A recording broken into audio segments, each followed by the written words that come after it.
Background, my roots are in education.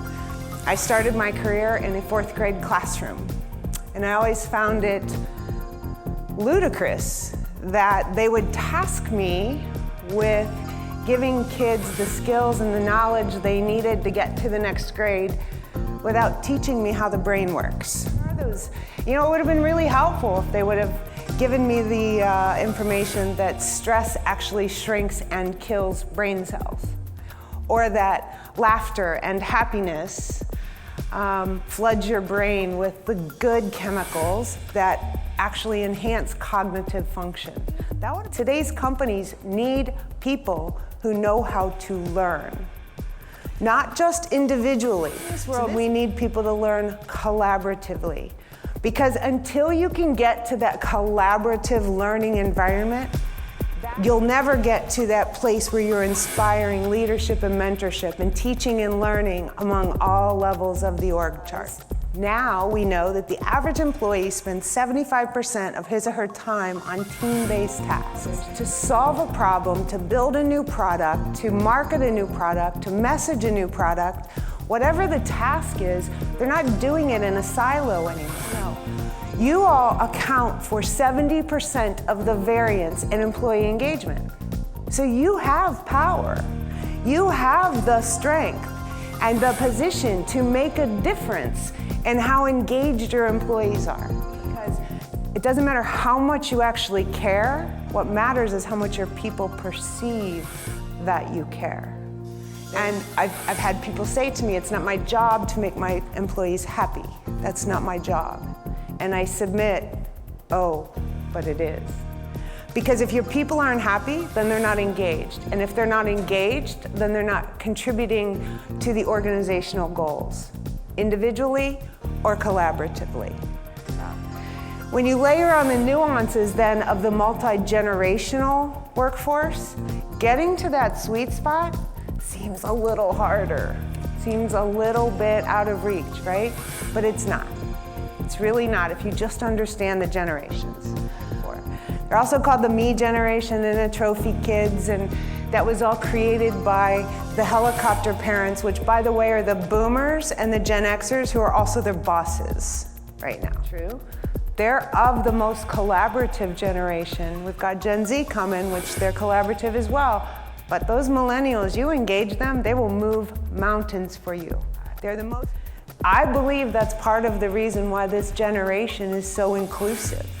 So by 2020, 20% of the workforce will be these youngsters knocking on your doors. So they grew up with global warming. They actually know what an inconvenient truth is. They know what that is. They care about it too. Here's the good news. Combine those wicked smart millennials with the wicked smart Gen Zers coming in, there's all kinds of opportunity there, right? For the millennials, they want challenges. You want to reward them? Give them the challenges. Give them the challenges and the freedom to figure it out. They'll amaze you. Every day of the week and twice on Sunday, they'll amaze you. So this whole lazy, entitled, sitting back, not doing anything, that's simply not who this generation is. Maybe it's who they are in your organization because they aren't engaged or inspired with meaningful work. But if you can figure out what motivates them, that's so important to them. If they don't fit into that culture, if they don't feel like the people that they're working with support them or can challenge them, you'll lose them. If you want to grow customer loyalty, then you need to start with employee engagement, because no one will be a better brand advocate for you outside than your super engaged employees will be inside. And everybody wants to know that what they do matters. There are these hidden assumptions out there that we make every single day, and it impacts the success or failure of our projects and our companies. And sometimes the problem really isn't the problem. Sometimes how we think things work and how things actually work and how things should work are three very different things, and not just different things, but different things to different people. Concept of collective intellectual capacity.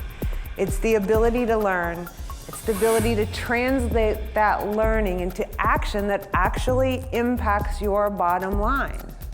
Third, knowledge is power. Once you understand why they see the world the way they do, and what motivates them, and what rewards work for them, then you can start to tap into the engagement that will work for your company. Knowledge. So a lot of what I do is based on the brain and neuroscience, and it's those factors that impact our ability to learn and create and solve problems and be innovative. And we used to think that intelligence and creativity were fixed traits, and now we know that's simply not true. We have all kinds of power over increasing our intellectual capacity as individuals.